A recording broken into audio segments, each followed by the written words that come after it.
E aí, comunidade gamer, tudo certo com vocês? Então, beleza então.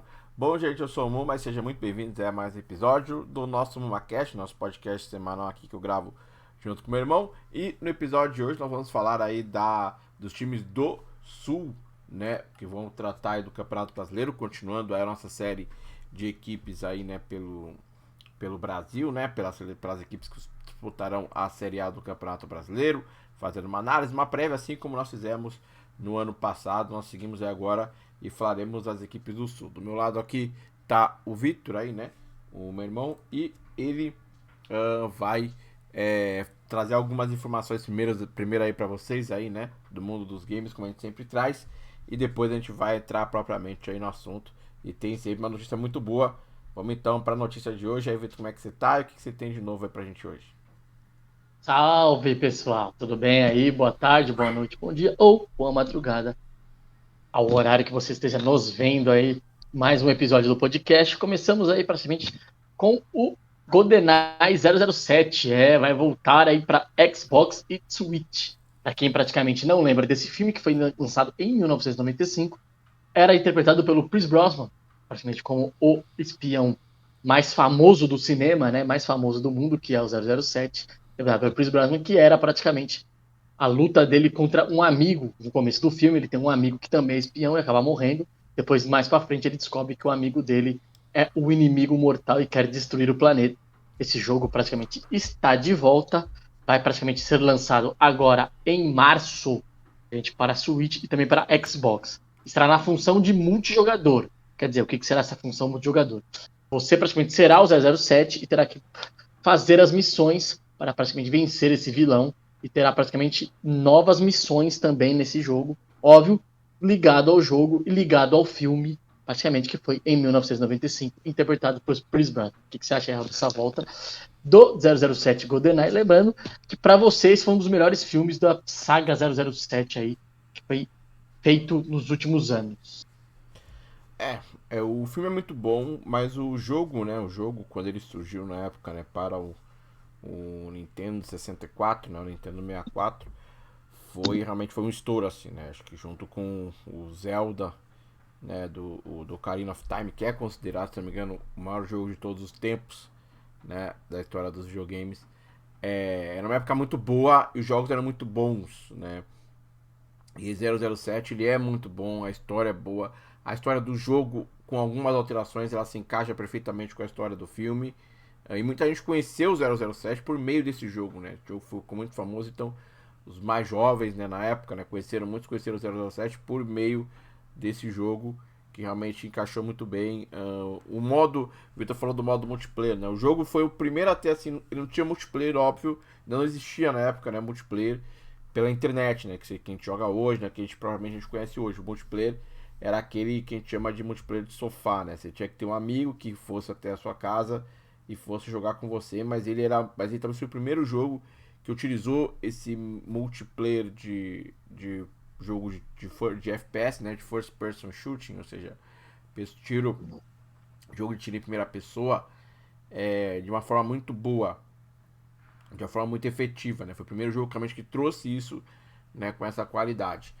Então, sem dúvida nenhuma, é um grande jogo. Vai ser um remake, então deve ser fiel a, talvez com uma melhoria nos gráficos, né, mas sendo fiel à história anterior.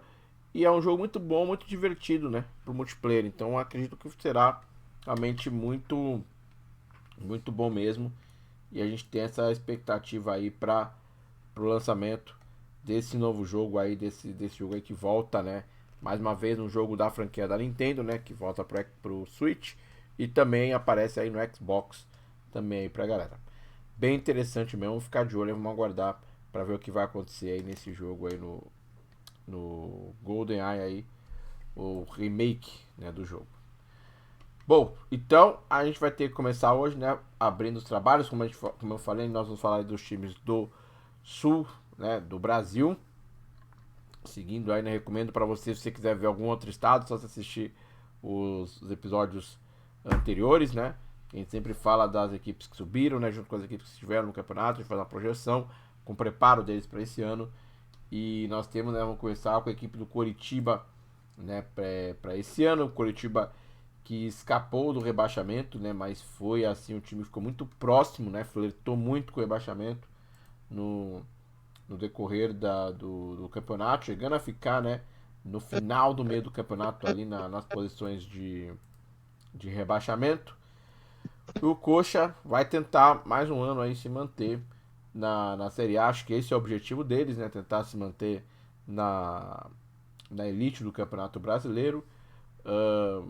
Deve provavelmente contar que ele tô com uma equipe que acho que ainda que eu não existem informações, acho que talvez exista interesse, né, para conversão em SAF, né, da equipe.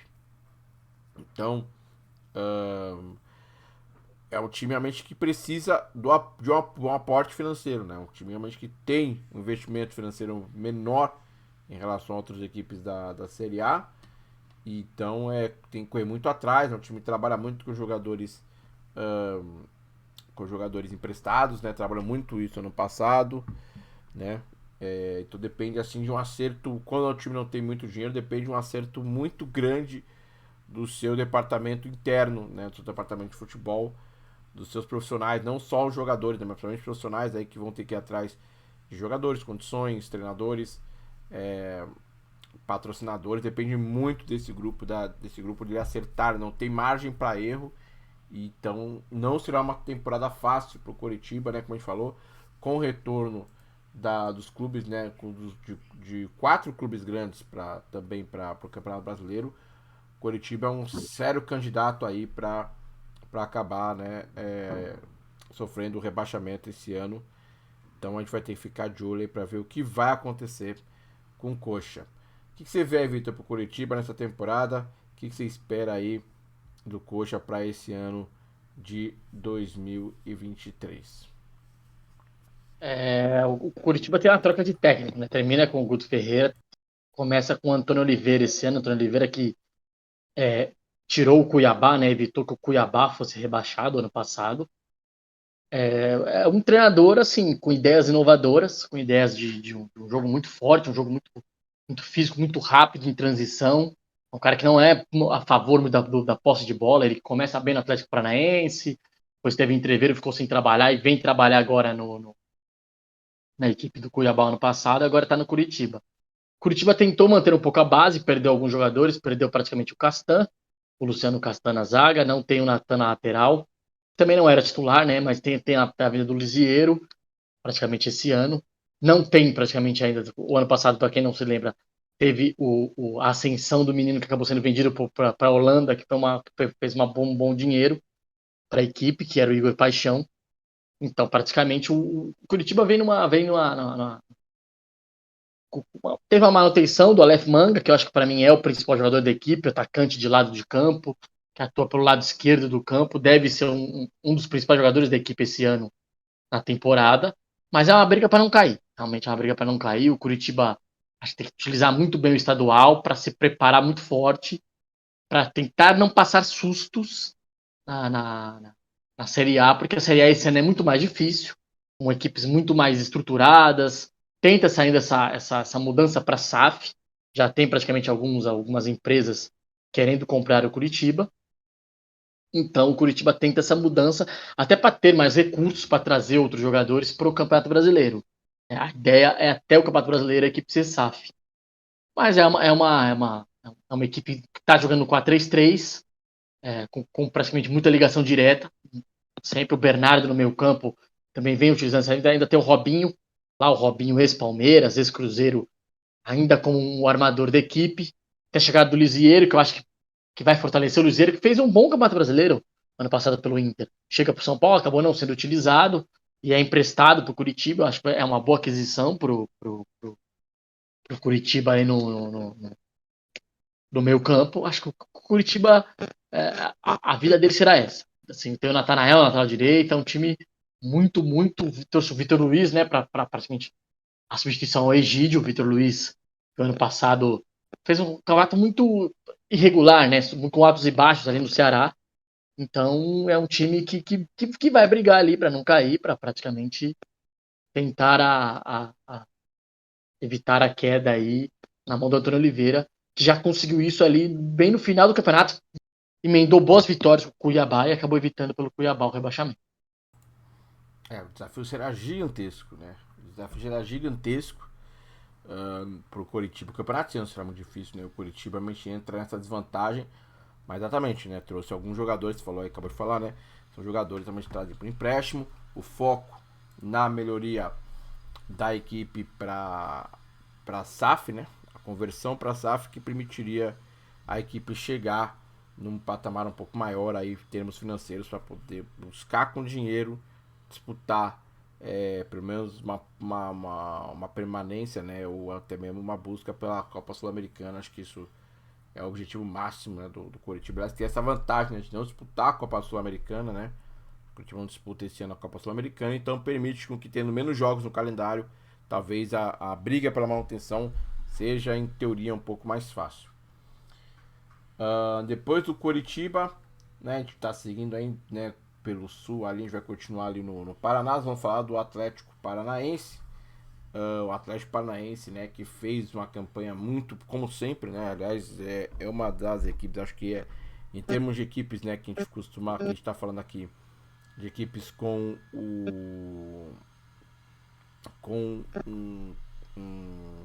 dinheiro, né, uma condição financeira reduzida e com uma necessidade de um acerto maior por conta disso, né, sem dúvida nenhuma, é de longe a melhor equipe, a equipe que mais executa, aí tem a melhor, talvez, gestão futebolística do Brasil, vem tendo por muitos anos. Se você for levar em conta que é uma equipe que trabalha fora do eixo Rio-São Paulo, então o destaque para o clube acaba sendo até menor, o que leva, né, inevitavelmente, né, se aparecendo menos vezes na TV, você recebe menos dinheiro, né? E eu não falo só dinheiro da TV, eu falo patrocinador, enfim, e força, né? Ganhar força financeira. Então, tem, por mais ainda que o Atlético Paranaense esteja bem, né? Vice-campeão da Libertadores, a parte financeira ainda depende de acerto, né? Vamos falar de acerto, pode falar do Vitor Roque, por exemplo, né? Para o Atlético Paranaense, um jogador que não foi o que eles trouxeram do Cruzeiro. E hoje, né, talvez seja o grande alvo aí, acho que ainda não foi vendido, né, o Vitor Roque, então ele ainda é o grande alvo para equipes estrangeiras, deve ser talvez mais. Se você vai reparar nisso, né? Se você fazer a comparação com o Endrick, né? Não assim em termos de futebol, mas o Vitor Roque é um jogador jovem, atacante, também com bom potencial. O Endrick já está vendido por uma cifra ultramilionária para o Palmeiras, né? Enquanto que o Vitor Roque está lá fazendo o trabalho do Atlético Paranaense e vai provavelmente, conforme o destaque dele aparecer dentro do Campeonato Brasileiro, é capaz dele realmente deve ser vendido, não deve passar desse ano, acho, nesse meio do ano, para ser vendido para uma outra equipe. E é bem capaz, às vezes, do cara ser vendido para uma equipe do próprio Brasil. Se não for vendido assim, vai acabar sendo provavelmente indo para um Palmeiras ou para um Flamengo da vida no ano que vem, né? Equipes com um poder financeiro maior na próxima temporada. Eu não duvido isso acontecer, assim como aconteceu com o Santos, por exemplo, né? Que hoje está no Flamengo, né? Essa é a situação, por exemplo, do Atlético Paranaense. Então é um time que trabalha com pouquíssima margem para erro e acerta muito, né? Teve o Luiz Felipe Scolari, que acho que foi o diretor, né? Era o treinador da equipe no ano passado. Eu gosto muito, eu sempre falo, né? É um exemplo de gestão. Eu acho que já tem muitos clubes de gestão e como a gente sempre fala que é um exemplo de gestão, né? Começa a se destacar. Tem muitos clubes que estão seguindo o mesmo conceito aí, né, de ideia, né? Quando eu falo gestão, eu falo aquilo que eu tô falando, né? No trabalho de jogadores, você encontrar bons jogadores, no trabalho de e quando eu falo bons jogadores, não é aquele jogador caro, você tem que achar jogador ou que não estourou ainda, que não explodiu, que não é de destaque e por um preço bom e que você consiga fortalecer o seu time, que seja útil pro seu time. Acertar no técnico também, é claro, né? Então tem essa parte de campo, mas também tem a parte extra-campo, né? Que envolve você fazer bons negócios de patrocinadores. Lembrando que o Atlético Paranaense aparece menos vezes na TV pro resto do Brasil, então o espaço da camisa dele acaba valendo menos, porque ele aparece menos vezes, né? Ele aparece muito para o estado do Paraná, mas para fora do estado do Paraná fica um pouco mais limitado, então isso acaba limitando, é natural, né? Equipes que aparecem mais na TV vai ganhar mais dinheiro, né? Não tem nem sempre, não só por conta da TV, mas porque o próprio patrocinador vai botar, o cara vai chegar para botar patrocinador, o clube vai cobrar mais caro porque o cara vai ter mais gente assistindo a camisa do time com o patrocinador. Então, esse trabalho também tem que ser feito, não é um trabalho fácil, né, de encontrar patrocinador, de vender a equipe como uma equipe lucrativa pro patrocinador, porque o patrocinador, quando ele bota dinheiro para investir, ele quer vender o produto dele, então ele quer vender, sei lá, a roupa, ele quer vender, por exemplo, o time, né, do artigo esportivo, ele quer vender a roupa dele, ele quer vender. Aí tem equipe, sei lá, se você for da parte eletrônica, ele quer vender o produto dele, enfim, celular, o que tiver, o que ele tiver, o que ele fizer, né, o refrigerante, o que ele fizer, ele quer vender, então por isso que ele bota na camisa do clube. Então, esse é o ponto que o Atlético Paranaense trabalha, né, e acaba ganhando menos dinheiro que os outros times, mas o acerto, assim, a porcentagem de jogadores acertados, né, gigantesco. E depois a revenda de jogadores, né? Você pega jogadores, por exemplo, como o Nicão, há não muito tempo também o Pablo, né? Eu falo de jogadores que saíram do Atlético Paranaense para o São Paulo, que é praticamente como uma venda posterior, né? Pelos valores, são valores muito altos. E conseguem muito dinheiro com esses jogadores, né? E acabam que o clube vai se mantendo e vai crescendo, né? Ainda que mais vagarosamente que outras equipes, né? Ela vai crescendo também. Então, mas qual o problema, né? Você tem que acertar sempre. Esse é o revés, é o lado ruim disso tudo. Então, o Atlético Paranaense jogará a Copa Libertadores, né? Vai entrar a partir da. Acho que vai entrar a partir da pré, né? Vai entrar a partir da pré-Libertadores ou entrar direto no. Não, tá na fase de grupo. Na fase de grupos. O time vai tentar de novo. Fazer uma boa campanha na Libertadores. Tem a Copa do Brasil. É um time que entra para tentar ganhar, né? Não tem como. Atlético Paranaense, quando ele chega para tentar ganhar essas Copas aí e fazer uma boa campanha no Campeonato Brasileiro, que foi espetacular, né? Repito, né? Você for pegar os outros adversários, ele é de longe a equipe como menor. Se você pegar os times do top 10, eu acho que ele só não fica atrás do orçamento do ano passado, né? Só fica atrás do orçamento do Fortaleza e do América, né? Em termos de gasto, assim, em termos de ganho, de receita. Então é incrível, né? Realmente é o melhor time que trabalha com esse tipo de orçamento. E é um exemplo a ser seguido lá no Atlético Paranaense. Então, mas é um ano muito difícil, né? Como eu falo, tem que acertar sempre. Eu acho que o Vitor Roque deve sair no meio do ano. Isso vai gerar um buraco no time. Vamos ver como é que a equipe vai trabalhar. Não tem mais o mesmo técnico, né? Há uma troca de treinadores. E o campeonato estadual, ele não é muito parâmetro para comparações, né? Pra gente saber, né, o que o Atlético Paranaense é capaz de fazer. A gente vai ter que esperar os outros campeonatos para ver, né, como é que o time vem para esse ano. Mas eu espero, mais uma vez, uma campanha muito sólida no Campeonato Brasileiro. E talvez a expectativa, né, para o torcedor fique a surpresa em algumas das competições que o Furacão for disputar. O que você vê, Vitor, essa situação, né? Como eu falei, eu sempre me surpreendo com o Atlético Paranaense, já tem anos, né? Isso começou lá, acho que se você for marcar um ponto inicial, assim, destaque, foi o ano do título, né, brasileiro, acho que foi 2001, 2000, alguma coisa assim. E vem daí um crescimento, né? Só crescimento impressionante. O que você vê aí do Atlético Paranaense para esse ano 2023? É um ano. Acho que a troca de treinador não é muito diferente, não. O Paulo Turra já estava ali, era auxiliar, agora assume como treinador. O Paulo Turra, tem até informações que a maioria de treinamentos e maioria dos esquemas táticos definidos de jogadas era muito a mão do Paulo Turra no Felipão. O Felipão já meio que fazendo a transição ano passado, então deixava meio que o Paulo Turra meio que tocar tudo. E o Felipão meio que ouvia muito o Paulo Turra. Então, praticamente, acho que não tem muita diferença do que deve ser o ano passado, do que era que deve ser esse ano.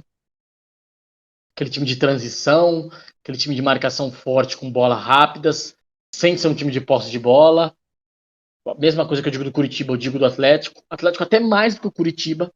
Ser um time com mais transição rápida, com 2, 3, 4 passos para chegar até o gol. Teve a manutenção do elenco, praticamente ele perde 2 jogadores desse elenco, que é o Abner, que foi pro Betis, e o Vitinho, que acaba saindo agora, acaba indo pro Bragantino. Ele perde esses 2 jogadores que foram titulares bastante tempo ano passado, estão titulares na final até da Libertadores, mas tem a volta do Cirino. O Cirino que teve uma lesão, volta esse ano, então é uma opção de ataque nova. O Vitor Roque não tem como sair, tá, esse ano, só para te avisar, porque ele tem 17 anos. O Vitor Roque completa 18 apenas, se eu não me engano, acho que ele só completa 18 lá para outubro, se eu não me engano, setembro ou Então. outubro. Então ele só sai ano que vem. Então esse ano ele ainda. E o próprio É. Paulo Turra deu algumas Tem declarações que que. deve utilizar os dois juntos. Uhum. Vitor Roque e Pablo na frente. É que o Vitor Roque até tendo algumas oportunidades de atuar pelo lado do campo, que é como ele surge na carreira. Né? Ele não é centroavante, ele surge como jogador de lado no Cruzeiro, e ele muda para centroavante vindo para o Atlético Paranaense. Então, praticamente nessa vida dele para o Atlético Paranaense, que ele muda de função e vira um centroavante. Então, eu acho que o Atlético tem.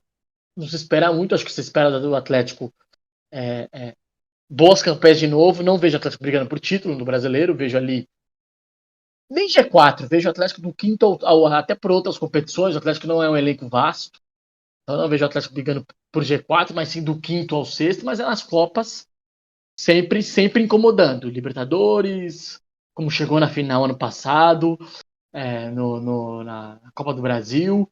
Vejo o Atlético nesse parâmetro, com o time de ligação direta, com o meio campo sempre sendo utilizado com o Fernandinho, Fernandinho, Hugo Moura e Alex Santana. Desses três, dois jogam. Deve ter esse ano o Terans mais tempo como titular no meio campo, fazendo uma função ali na frente na, e aí ele vai ter opções, tem o Vitor Roque, tem o Canóbio, o Canóbio pode estar pelo lado, você tem o Coelho, o Atlético ainda tenta um outro ponta, o Cirino voltando. Então, assim, são boas opções, não é um elenco tão vasto, mas tem boas opções para o Atlético praticamente tentar, nas Copas, a disputar algum título, assim, na Copa do Brasil e na Libertadores. No Campeonato Brasileiro, vejo do quinto ao nono ali uma disputa para brigar nessas posições, não vejo o Atlético mais que isso, não. É, eu sigo, né? Sou compartilho.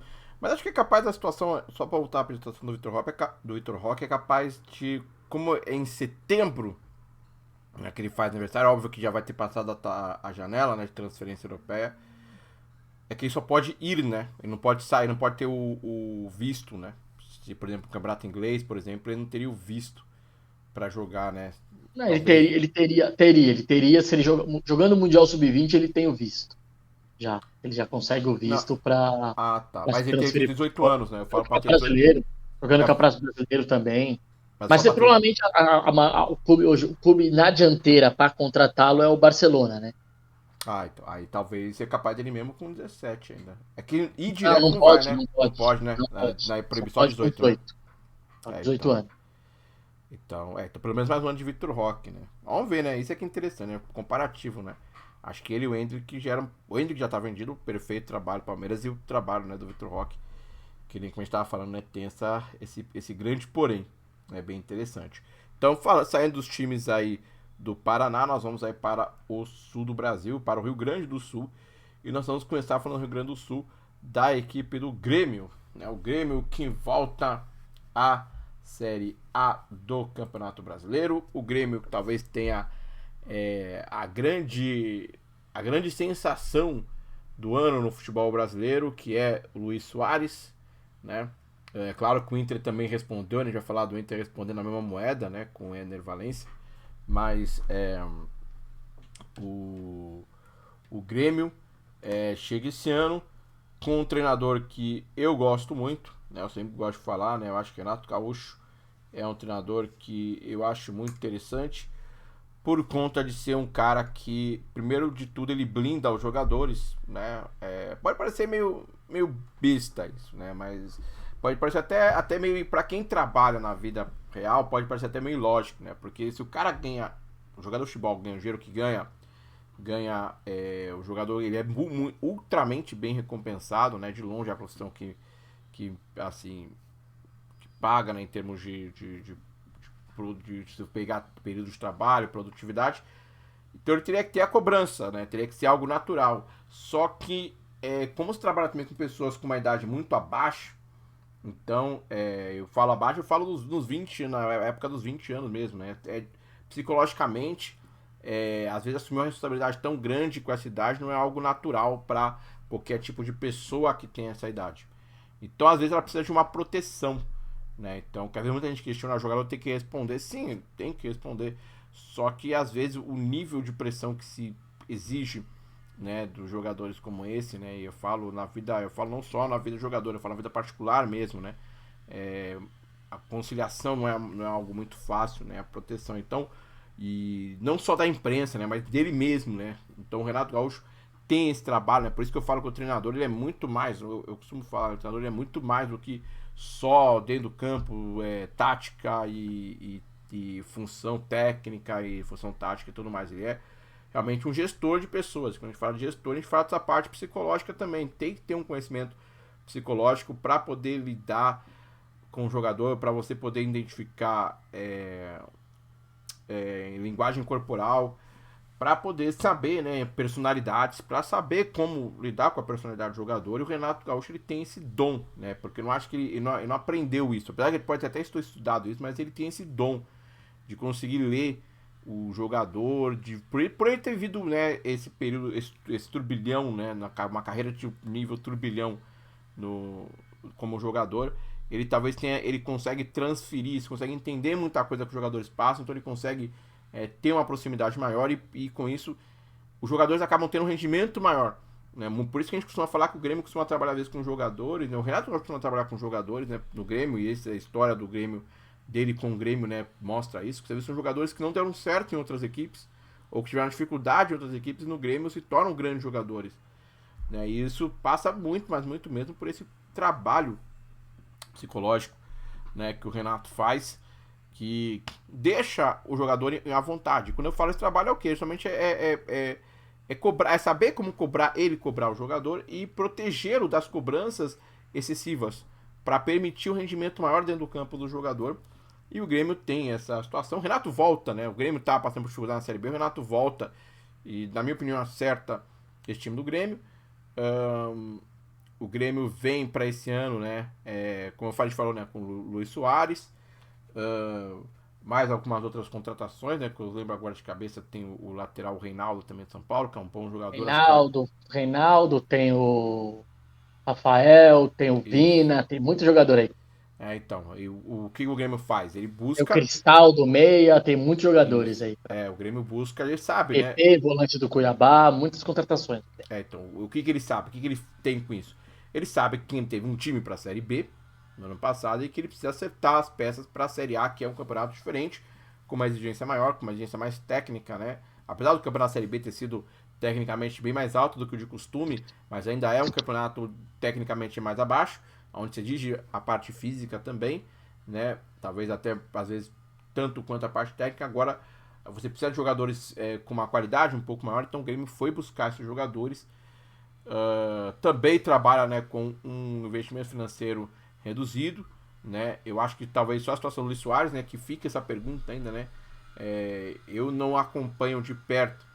Eu vou perguntar, depois o Vitor souber, ele pode falar, né? Como é que fica essa situação financeira do, do Grêmio, se realmente, se qualquer segurança, né? Qual é a segurança financeira que o Grêmio tem para poder ter um jogador como o Luis Soares.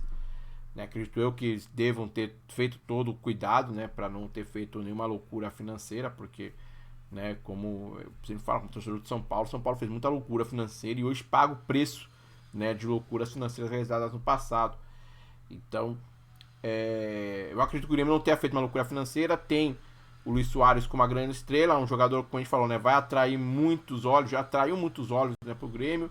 E aquela história que a gente falou do patrocinador, isso acaba gerando mais dinheiro, acaba valorizando a camisa do Grêmio. E o Grêmio deve realmente conseguir muito fora de campo, né, com o Luis Soares, além da ajuda dele dentro de campo. Que eu acho que é um jogador que deve começar muito bem o campeonato, mas vai ter um desafio que todo jogador, né, quando chega no futebol europeu, vem para o Brasil, tem. Né, que é administrar essa carga pesadíssima de cobrança que é o Campeonato Brasileiro. Em termos de recuperação de jogos, porque é um campeonato num país continental, onde você viaja de avião horas e horas e horas, então muito tempo o seu de recuperação fica prejudicado e joga em jogos, né, em gramados pesados, né, sequência de jogos muito grande, então você se desgasta muito e a recuperação não é tão facilitada como é, por exemplo, jogar numa Europa, onde você faz uma viagem às vezes de 40 minutos, uma hora, você já está de volta à sua casa e você pode ter então um período de recuperação muito maior, quanto que é quase que às vezes um dia para o jogador conseguir ter o período, começar iniciar um período de recuperação. Então isso afeta muito os jogadores mais veteranos, como o Luis Soares, devem, né, eu acredito que o Grêmio deva ter esse cuidado, mas terão dificuldade, né? Vamos ver como é que o Luiz vai absorver isso, né? Então não esperem que ele vá, assim, óbvio que deve começar muito bem, mas acho que a partir lá de julho, né, no meio do ano, deve começar a ter um trabalho aí de administração, de carga e de desgaste, né, que naturalmente acontece, né, como qualquer equipe do Campeonato Brasileiro, né, naturalmente acontece esse tipo de desgaste. Então eu espero o Grêmio entrando talvez para buscando uma Sul-Americana e sem excluir a possibilidade, pelo fato do Grêmio não disputar nenhuma outra competição continental, tem a Copa do Brasil, vai depender também da campanha dele na Copa do Brasil, né? Que o Grêmio tem histórico, né? Se não me engano, é o maior campeão da Copa do Brasil, né? O... Então tem um histórico. Cruzeiro. E tá Não, atrás Grêmio do não, Cruzeiro. Isso, o Cruzeiro, e tá atrás do Cruzeiro. Então é um time que tem histórico, né? História, assim como o Cruzeiro tem história na Copa do Brasil, é um time realmente que quando entra para disputar. Vai depender dessa campanha na Copa do Brasil, mas o Grêmio com menos jogos, acredito eu que dependendo da situação da campanha, dá até para escolar aí uma vaga na Libertadores, caso a campanha seja perfeita. Digamos assim, que o máximo acho que o Grêmio busca seria uma vaga numa pré-Libertadores, acho que seria essa grande conquista. Lembrando que tem muitas equipes, né, que disputarão, então vai depender muito do que acontecer no campeonato, das imprevisões, né, que a gente não pode trazer, que são as contusões, suspensões, tem convocações também que podem acontecer, né, porque prometem, né, há a promessa de que não vai ter jogo, né, na época da data FIFA, né, no Brasil, mas vamos ver como é que vai trabalhar isso daí então, todo esse desgaste, ainda vai ter o desgaste, né, para recuperação, para volta, tudo mais que a gente falou. Eu vejo o Grêmio, acho que com um time sólido dentro da busca da Sul-Americana. Também não excluo a possibilidade de queda por conta do nível que o Campeonato Brasileiro será esse ano. Mas eu espero realmente, talvez, mas também é um time que tem a qualidade suficiente para chegar numa vaga de pré-Libertadores, por exemplo, para 2024. Eu não acho algo fora do normal, acho difícil, muito difícil, mas acho que o real mesmo seria uma Sul-Americana e evitar a queda, né? Porque ainda bem ou mal é um time que vem da Série B, com equipes já estabelecidas e com muita força na Série A. Então, no campeonato muito difícil, muito disputado, né? Como a gente falou, né? Terá algum grande vai cair, né? Esse ano. Então, algum time aí, né, histórico vai cair esse ano. Então, vamos ver como é que o Grêmio. Então, o Grêmio tá nessa bolha, né? Ela é gigantesca essa bolha, mas o Grêmio tá nessa bolha, então é necessário fazer esse trabalho, na minha opinião, na minha visão. O Victor vai trazer uma visão agora mais não só, né, dessa situação que eu falei, né, tudo, mas também da parte aí da parte tática também, da forma como o Grêmio tá atuando, enfim, ele vai trazer também um pouquinho mais pra gente. O que você vê aí, Victor? Você acha que realmente é isso mesmo? Você acha que o Grêmio pode talvez aí buscar esse trabalho? Você acredita nessa situação do Renato Gaúcho, na chegada do Luis Soares? Como é que você vê esse trabalho aí hoje do Tricolor do Sul? O Grêmio, assim, tem muitos jogadores novos, né? É um elenco totalmente novo e um elenco não tão novo, tá? Um time titular não tão novo, é um time bem experiente titular. Você tem ali o quarteto de trás, por enquanto, sendo formado por Rafael não, desculpa. Fábio. Rafael tá no Botafogo. Fábio, Reinaldo, Kahneman e Bruno Alves, todos acima de 30 anos. E não tem 31, 32, é 33, 34. Aí você vê no meio campo, você tem o PP, que eu acho que, por enquanto, para mim é a melhor contratação, tá? Muitos falam de Luis Soares, tá? Mas para mim é a melhor contratação. O PP vem dando dinâmica pro meio campo. É um cara que fez um bom campeonato brasileiro pelo Cuiabá, ele dá dinâmica, se movimenta muito, é um segundo volante de chegada. Acho que foi uma boa contratação do Grêmio, esse menino que vem do Cuiabá. Então, acho que vai ser titular bastante tempo. Aí esse primeiro volante ainda há muita dúvida, pode ser o Thiago Santos, desculpa. Thiago Silva que está na Europa. Thiago Santos, pode ser de repente o Lucas, que praticamente ainda está se recuperando de um problema, ainda há essa dúvida. Ele tá na dúvida, tem um jogador novo vindo, até me lembro o nome que veio, tem 2 jogadores de fora do Grêmio, não são brasileiros, o Grêmio trouxe. Um que já estava no elenco, que esqueci o nome, que é o. Tem um outro que o Grêmio trouxe, se você lembrar aí, você me fala. E aí você tem na meia, você tem essa disputa que ele queria um meia, né? Ele queria porque queria um meia, o Renato. Ele sempre teve Tem um que esse é o Cristaldo? articulador no time. Não, o Cristaldo é um meia. Tá, você quer quem Tem um outro que é agora? volante. Ah, tá. Tem o Cristaldo meia e tem o Vina. Ele consegue trazer o Vina. Vina que vem do Ceará, que apesar do Ceará ter caído, mas o Vina vem de boas temporadas ali É pelo o Ceará. Carbadio, é isso? Ou é o Vila Isso. Sante?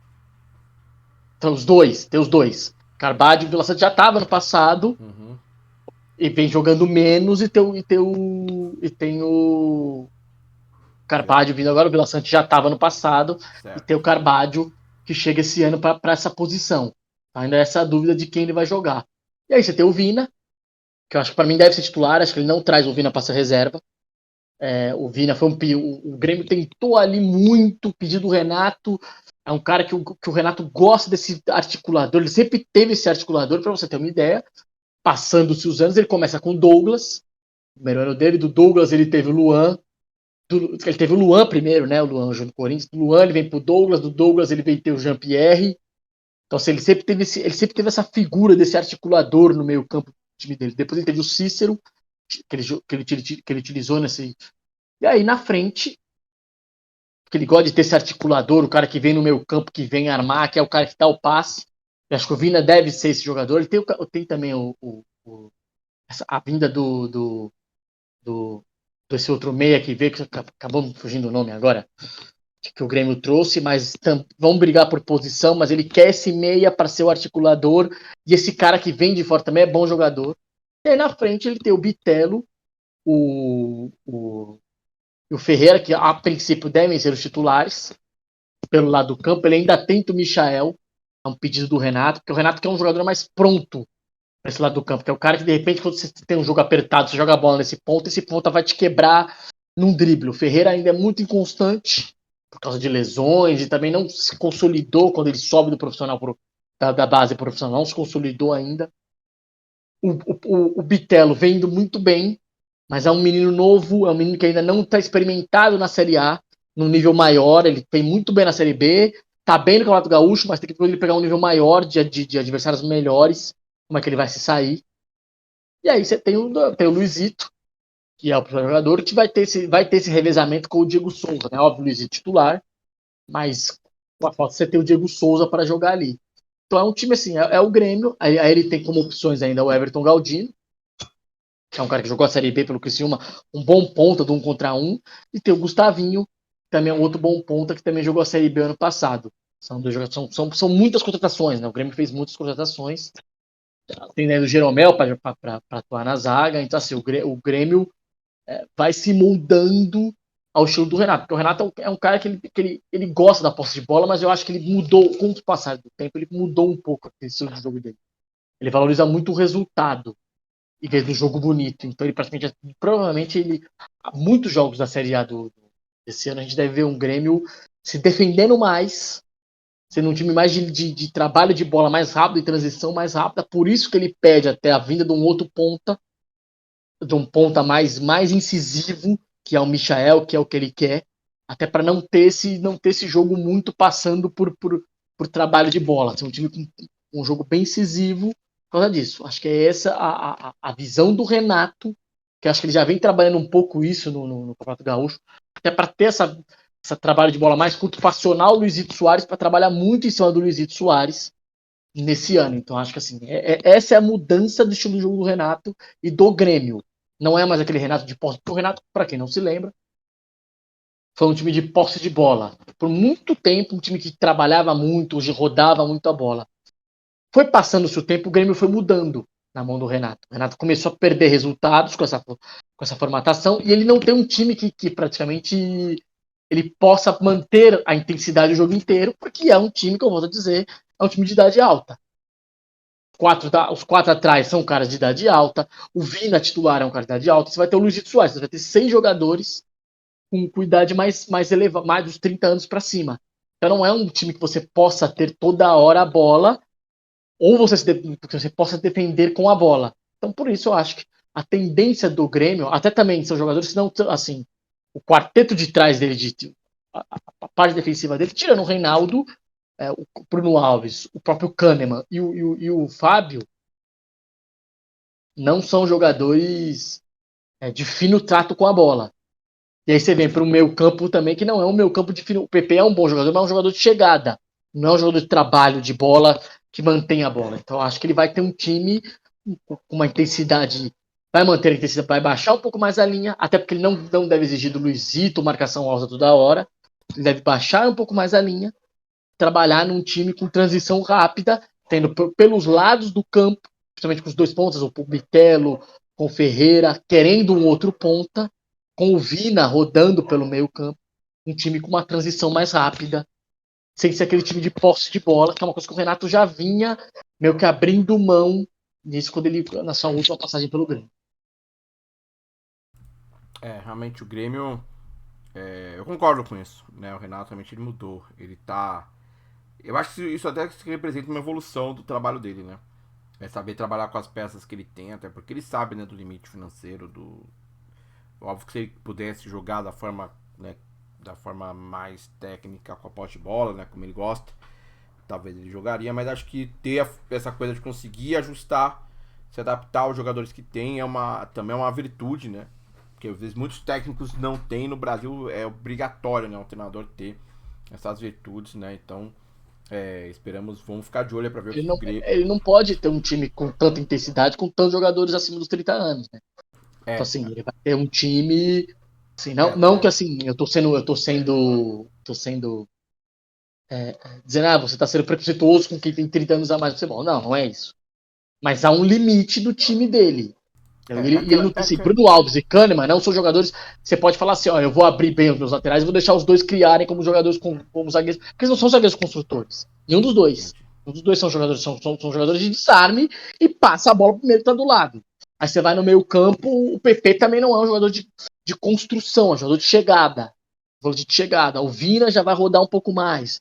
Mas aí você tem dois pontos. Assim, o Reinaldo, sim, é um lateral mais construtor, é capaz do Reinaldo dar uma segurada a mais. Assim, ele tem um time com uma idade um pouco mais alta. O Renato gosta de ter um time assim com idade um pouco. Ele sempre gostou de trabalhar com jogadores mais prontos do que ter que trabalhar menos da base. O Renato gosta de jogadores mais prontos. Até pelo estilo de jogo dele, ele é um treinador o jeito que ele implementa a filosofia de jogo, às vezes ele quer mudar a filosofia de jogo no meio de recuar mais as linhas, e isso foi o próprio Flamengo dele era assim, era Diego Alves, o dele foi treinador, era os caras mais velhos como titulares, ele não utilizava tantos meninos, o Renato na época.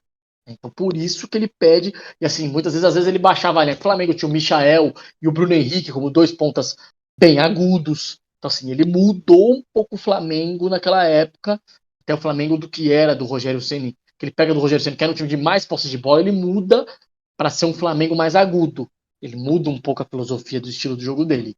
Então, assim, o Renato é diferente do que era o Renato quando ele começou como treinador. Então, por isso que deve ser um time. Não é porque, assim, por ser um time com jogadores com idade um pouco. Assim, não dá pra eles ir do Luizito Soares marcação alta toda hora. O Luizito Soares não aguenta mais fazer marcação alta toda hora. Não fazia na Europa, imagina agora no Brasil, jogando quarto domingo toda hora. Não tem como. E também tem aquela coisa que a gente que bate com isso, né? É esse desgaste, né? Que ele é diferente, né? Esse desgaste, o início da sua recuperação ele é muito mais curto. E às vezes parece coisa boa, mas às vezes, pra quem às vezes joga bola, né? Assim, de final de semana, né? Aí o cara chega na segunda-feira, tá cheio de dor, tá com um monte de coisa. Agora pensa numa situação em que você vai jogar bola com desgaste maior, então as suas dores são maiores, mesmo com todo o tratamento que você tem, só que você tem que viajar, né? Além disso, tem que chegar, viajar, chegar em casa, então você perde, e considerando que daqui a 2 dias você tem que jogar de novo. Então sua recuperação ela é muito prejudicada, né? Como eu falei, não é fácil, né? Não é fácil. O trabalho hoje, né, inclusive, talvez, né, os bons fisiologistas tal estão sendo exigidos muito do futebol brasileiro e isso dá uma possibilidade até para grandes fisiologistas aparecerem, né? E o Grêmio tem também isso daí que você falou, né? Não tem como jogar de uma forma, né, diferente, sabendo, o Renato sabe o que ele tem, então não tem como exigir de jogadores mais veteranos um procedimento desse. Em compensação, ele pode exigir dos seus jogadores um conhecimento tático, uma variação tática maior por conta da experiência que os jogadores já tiveram no decorrer da carreira deles, né? Isso não tem jeito, é um cobertor curto, né? Você ganha experiência, mas você perde físico. Você gosta de ganhar físico, jogadores mais jovens, mas pode perder a experiência, que pode às vezes fazer falta dependendo da forma como você joga, né? Então é a forma como você escolhe, né? Então realmente acho bem interessante, aí concordo aí, achei bem legal essa ideia aí do Grêmio. Então o Grêmio é um time bem curioso, né, pra gente ver. Acho que o Grêmio, eu coloco o Grêmio junto, o Grêmio, os três, até agora todos os times que a gente falou, né, que subiram, todos os times que sobem chegam de forma curiosa, né, talvez só o Bahia aí que tá com um pouquinho mais de dificuldade, mas todo mundo chega de forma bem legal aí pra gente Eu vejo o acompanhar. Grêmio também, assim, óbvio que o intuito do Grêmio é a Libertadores, né? Você não traz o Luizito Soares com contato pro cara ficar jogando só o Campeonato Gaúcho, o Campeonato Brasileiro. Você traz o cara pra ter uma Libertadores, num Campeonato Internacional. Mas eu também tô na linha que você. Eu vejo o Grêmio ali brigando por uma Sul-Americana, ali do sétimo colocado para baixo. Não vejo o Grêmio mais que isso. Mais que isso, seria um trabalho muito, mas muito forte do Renato. Assim, muito, mas muito forte do Renato. Que assim, não é que eu não acredito e não acho que possa acontecer. Eu acho difícil. Tá? Até pelos últimos anos do Renato, como treinador, não vejo assim o Grêmio mais do que o sétimo colocado do Campeonato Brasileiro, não. Vejo o Grêmio de sétimo para baixo, uma briga ali. Também não vejo o Grêmio brigando para não cair. Não vejo o Grêmio ali. Óbvio que quem sobe, vocês têm que sempre ficar de olho, mas vejo o Grêmio de sétimo até o 12º, 13º colocado do brasileiro, brigando por uma Sul-Americana mesmo. Assim, o Grêmio ali numa briga por uma Sul-Americana. Talvez uma Libertadores, se de repente os brasileiros ganham a Sul-Americana, ganha a Libertadores, um outro mesmo clube ganha brasileiro, ele ganha Libertadores e Copa do Brasil, e aí você vai abrindo vagas. A mais que isso, eu acho muito difícil esse primeiro nessa volta do Grêmio aí à primeira divisão. Essa situação ela vai ser bem, não será fácil, né, pra gente ver o Grêmio se recuperando, né, com um time mais, né, o Renato vai tentar arrumar, e esse é o desafio dele para esse ano. E o que é pior é que o Grêmio entra nesse campeonato sabendo que o maior rival, né, o Internacional, fez uma campanha espetacular ano passado, né, no Campeonato Brasileiro, né, seria o campeão brasileiro se não tivesse Palmeiras, né, quebrando tudo, né, mas a campanha foi sensacional, né, do Internacional.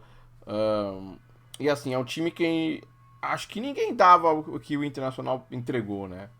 Entregou, é óbvio que o Internacional se aproveitou talvez de algumas equipes que acabaram focando em outras competições, né? Flamengo, Libertadores, Corinthians, Copa do Brasil, então o Atlético Paranaense, né?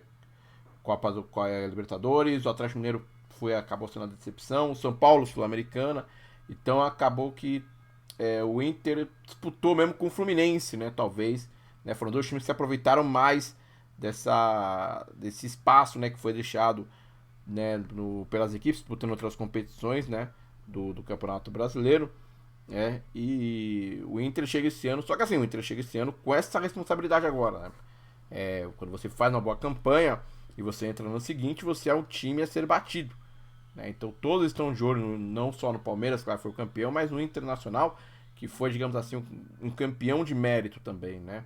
No campeonato, né? Então chega com uma responsabilidade muito grande. O Inter meio que dá a sua resposta, né, ao Grêmio, né? Traz, né? Acho que já chega só no meio do ano, né? Mas traz o Ener Valencia, né? Que é um centroavante de nível mundial, né? Um jogador espetacular, né? Quem viu a Copa do Mundo e acompanhou, por exemplo, jogos do Equador, o cara era 60% da equipe do Equador. Apesar que o Equador tinha muito bons jogadores, né?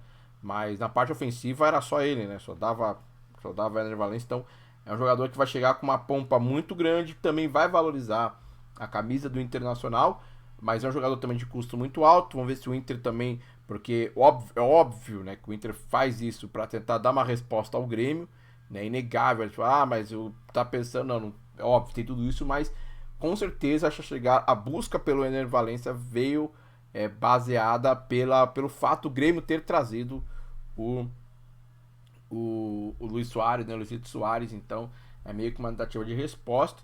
Eu acho que chega até talvez com um jogador com mais biotipo para render no Brasil, né, em termos do desgaste, né, como a gente já falou. Então mas fica essa expectativa mais pro meio do ano, a gente vai quando chegar o momento mesmo dele de jogada, a gente acompanhar, a gente vai poder saber melhor, né? Mas o Inter chega com essa responsabilidade, vai entrar na Libertadores, óbvio que a campanha que fez no ano passado no Brasileirão o credencia para tentar buscar um título, para tentar buscar o título da própria Libertadores, né? O time vai tentar buscar, a torcida acredita nisso.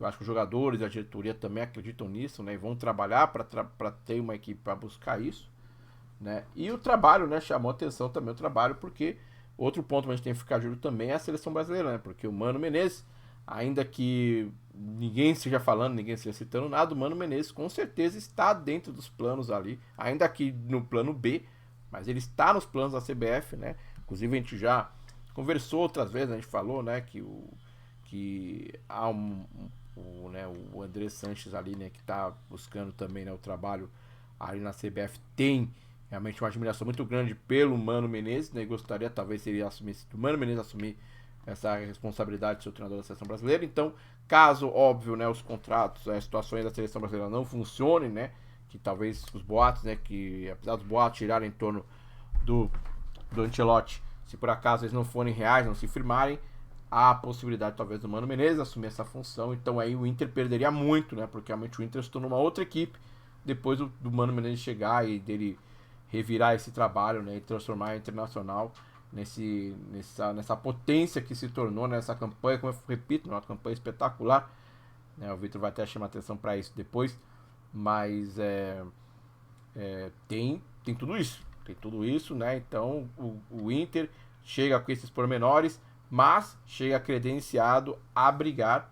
É isso que o Inter quer. O Inter quer ser campeão esse ano. Eu acho que, ainda que teoricamente, né, no papel, você coloque Palmeiras e Flamengo sendo as equipes favoritas a todas as competições, que o próprio Inter disputará, o Inter não quer ser coadjuvante esse ano. Ele quer ser o vencedor.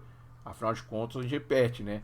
É uma campanha que poderia, né, ter sido uma campanha vitoriosa se não fosse o absurdo que o Palmeiras fez no ano passado no Campeonato Brasileiro. Então, eles vão entrar e aí, ao mesmo tempo que o Inter entra para ganhar, os outros times sabem que o Inter tem esse objetivo, então o Inter será observado com muito mais cautela, e quando as equipes enfrentarem o Inter, jogarão com uma entrega maior, até por conta de estar enfrentando uma equipe que, na cabeça, né, de todo mundo, é uma equipe que vai buscar, né, vai tentar ser também um dos candidatos, ainda que secundários, ao título brasileiro. Vamos ver o que o Vitor tem para falar aí, né? Esse negócio do Mano Menezes também, né? Ele vai falar também dos jogadores, das contratações.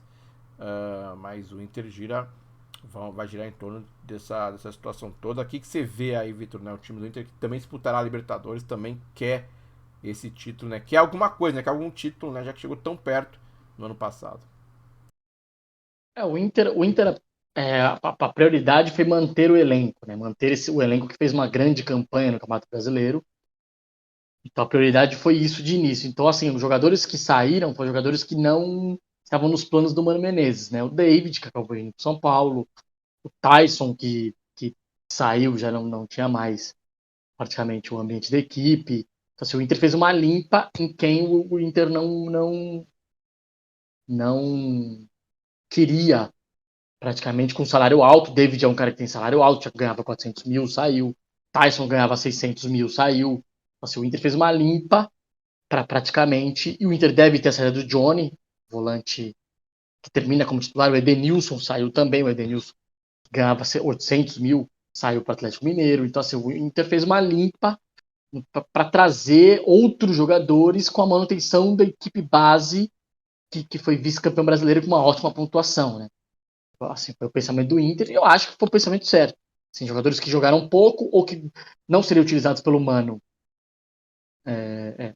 neste ano foram liberados, e o Inter meio que manteve bem a base.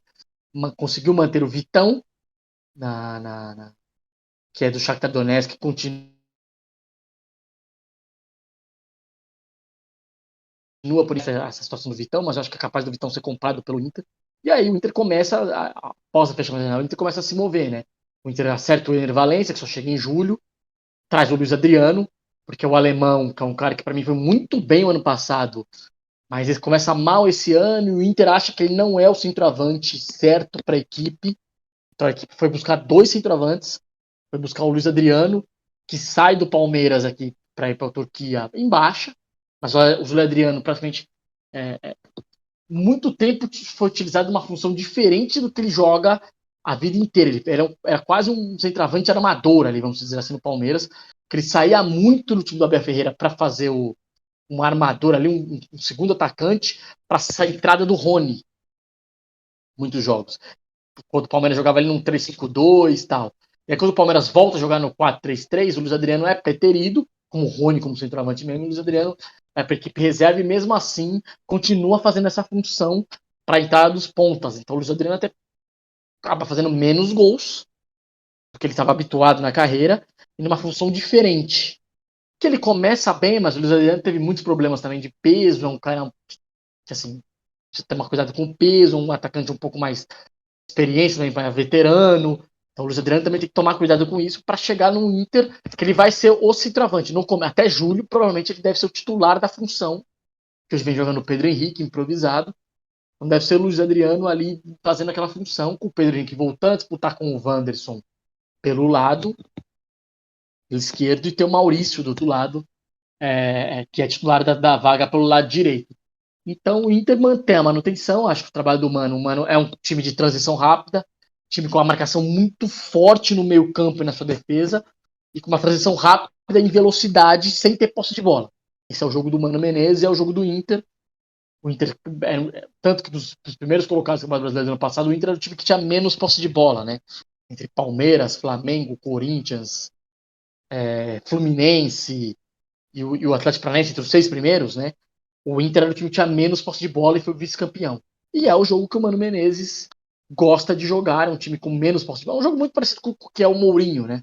O futebol europeu. Um time de marcação muito forte, uma transição rápida do meio campo para ataque, aproveitando muito do Alan Patrick no meio campo para girar a bola, com o Carlos Depena e o Alan Patrick girando a bola, para aproveitar a velocidade do Maurício, que vem por dentro, como um atacante armador por dentro, a passagem do Bustos, e tem do outro lado mais aberto, deixando aberto, que o René vem como o René é um lateral marcador e construtor, para ter do outro lado, para um mano a mano, o Wanderson ou o Pedro Henrique, com o Luiz Adriano, a princípio deve ser esse centroavante do Inter. Óbvio, a chegada do Ener Valencia, o Ener Valencia vira esse centroavante da equipe do Inter. Então é um time que se espera, esse ano se espera o Inter brigando por títulos. O Mano ano passado falou, a gente está meio que fortalecendo o estilo de jogo, fortalecendo a, a, a, as ideias na cabeça dos jogadores, aonde cada um tem que se movimentar, fortalecendo as ideias também de onde o que eu quero para o elenco. Acho que esse ano, após um ano e meio, meio ano, no comando, e mais esse um ano que eu acho que o Mano Menezes deve ficar, não vejo o Mano Menezes na seleção, não, acho que o Mano Menezes continua no Inter. Então, é fortalecer essas ideias, e o Inter esse ano, que são ideias, até não são ideias assim, muito difíceis de entrar na mente de jogadores. O Mano Menezes não é um cara que não é um cara tipo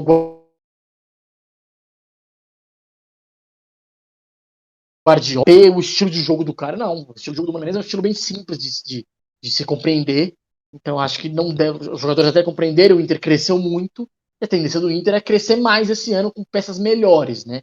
Vai ter a volta do Gabriel logo logo, que é um cara que era titular da posição, tá se recuperando de lesão no joelho, machucou em setembro do ano passado, logo logo deve estar, já tá voltando aos trabalhos, pouco campeonato brasileiro deve estar de volta, como primeiro volante, até com a saída do Johnny para brigar com o Johnny. Tem Carlos Depenas, tem o Baralhas, que chegou das Goianiense, que é um bom segundo volante. Vai ter o Arangues, que eu não falei ainda, o Arangues também já tem um pré-contrato assinado, chega em julho, um jogador que também distribui muito bem pelo meio campo, pode até ser o primeiro volante. Se o Mano querer, Mano Menezes quiser ele como primeiro volante, ele volta para ser primeiro volante.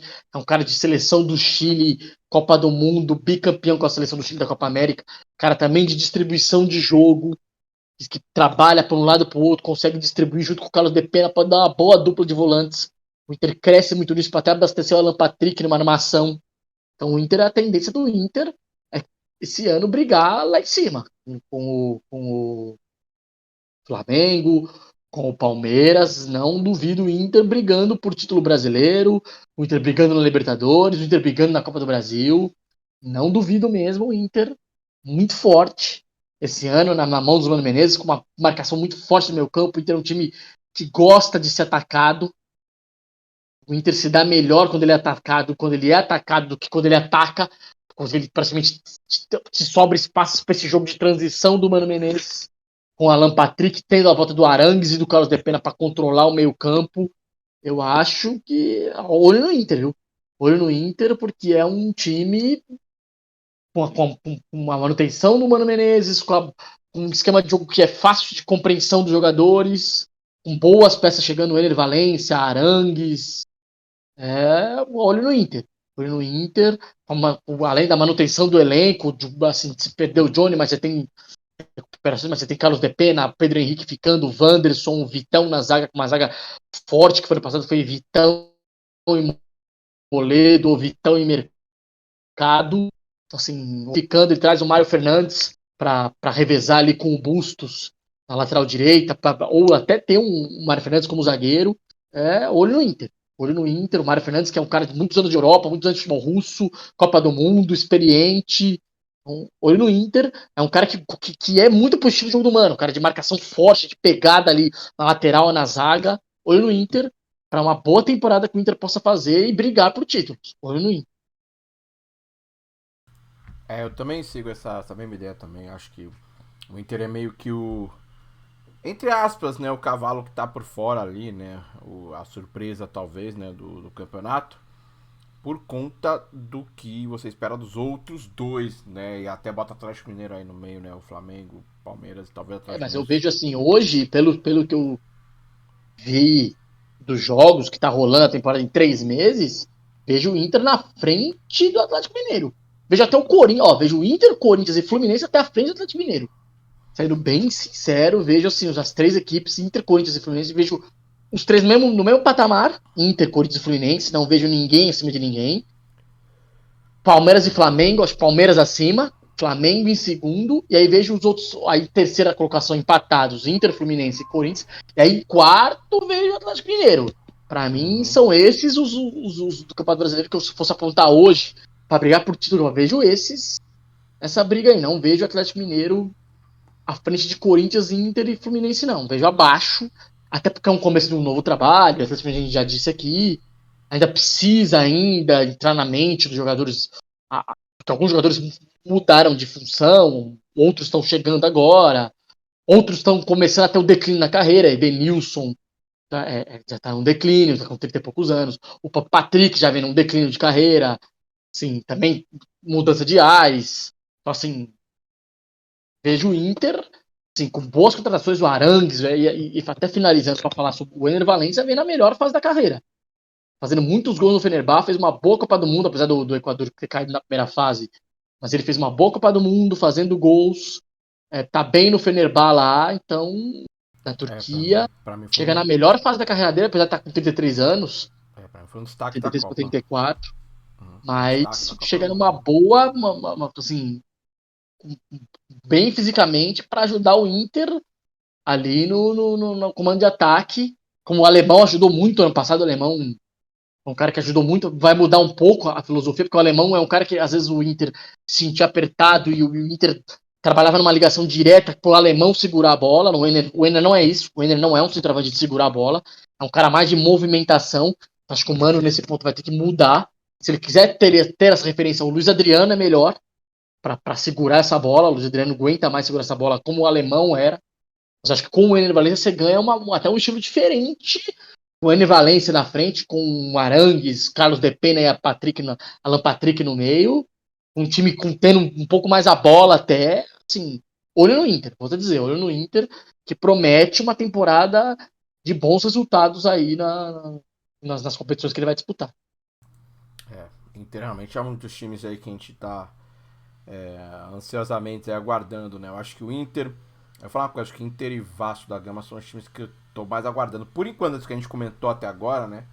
Porque o resto a gente meio que já sabe o que esperar, né? Agora, Inter e Vasco são dois times que eu tô numa expectativa bem legal pra esse ano Não, eu tô com expectativa de 4 equipes. As 4 equipes eu tô muito curioso para ver assim como será o desenrolar. 4 não, 5 equipes.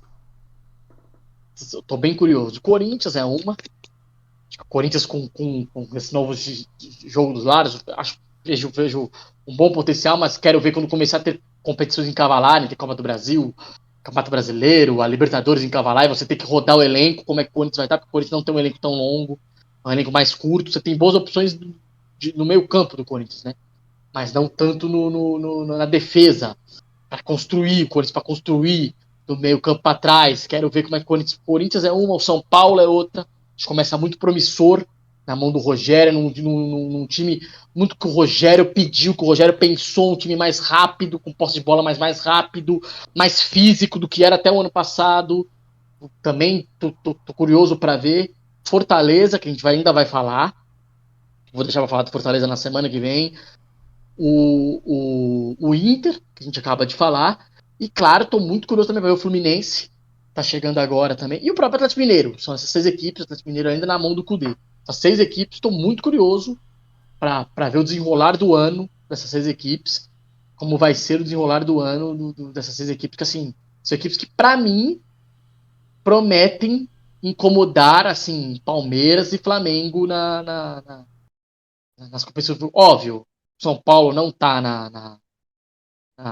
na Libertadores, mas sim, promete incomodar no Campeonato Brasileiro. São essas equipes que eu vejo que começaram o ano. Tem um desenrolar de ano bom. Tá tendo um bom desenrolar de ano, por enquanto. Então, assim, e animam suas torcidas. Para quem é torcedor dessas 6 equipes, são essas 6 equipes. O Fortaleza, a gente vai falar semana que vem. Mas são as 6 equipes. O Atlético Mineiro ainda. Eu quero ver um pouco mais. Não tô tão animado assim. Mas o Atlético Mineiro tem boas peças para resolver jogo numa bola só. Mas vamos ver assim, são essas 6 equipes que eu tô muito curioso para ver o desenrolar do ano, como é que vão ser. É, bem por aí mesmo, né? Vamos aguardar. E vamos então semana que vem, né? Já estamos já dando uma pinta aí, né? Vamos falar das equipes do Nordeste, né? Nordeste. Só tem Nordeste, não tem nenhuma equipe do Norte. Nordeste e Centro-Oeste. Nordeste e Centro-Oeste, isso. A gente vai incluir o Cuiabá também aí nesse mix, né, de equipes que Goiás, e Cuiabá, Goiás, isso e o Goiás. Fortaleza e Bahia. A gente fechar Isso. os clubes da Série A. Para fechar os clubes da Série A, né, pra gente poder fechar essa nossa série aí de equipes para o Brasileirão. Muito ansioso mesmo. Aguardo vocês na semana que vem e deixa o like, né, pessoal? Deixa o like aí, espero que vocês tenham gostado, né? Foi muito legal hoje, né? O tema muito bom. Os times do Sul sempre dão um tema muito bom, né? Essa briga, essa rivalidade e Inter e Grêmio, né, dentro e fora de campo, geram essas situações agora, as contratações, né, então fica bem interessante, fica bem ansioso aí para ver, né, para acompanhar os próximos episódios do Campeonato Brasileiro e também daqui, né, do nosso podcast. Então, deixa o like, se inscreve no canal, comenta aí, me fala o que você achou, né, o que vocês querem, gostariam de ver. E eu vou entregar agora pro Vitor aqui e ele vai encerrar aí pra gente. Mas muito obrigado, valeu pessoal, valeu Vitor também, vai daí, encerra aí e vamos que vamos. Bom, pessoal, obrigado aí. Mais uma semana, mais um episódio que encerramos. Propriamente contando dos clubes do sul do país. Espero que vocês tenham gostado. Qualquer outro clube que vocês quiserem saber, de Minas, já falamos, de São Paulo, do Rio, tá vindo nos outros episódios para vocês saberem qual a projeção desses clubes, as contratações, tudo certinho para a temporada, como é que vão ser no Campeonato Brasileiro. Já sabe, deixa o like, ative o sininho para receber notificações não só desse canal, mas do outro que meu irmão continua fazendo praticamente as lives. Não sabe, deixem um like, compartilhem, curtam aí nosso canal, mandem sugestões, críticas, estamos sempre abertos, sempre com muita educação. Praticamente o que vocês quiserem saber, notícias, informações do mundo dos games, do mundo do futebol, estamos abertos aí sempre. Beleza? Valeu, galera. Boa semana, saúde e paz a todos. Fui.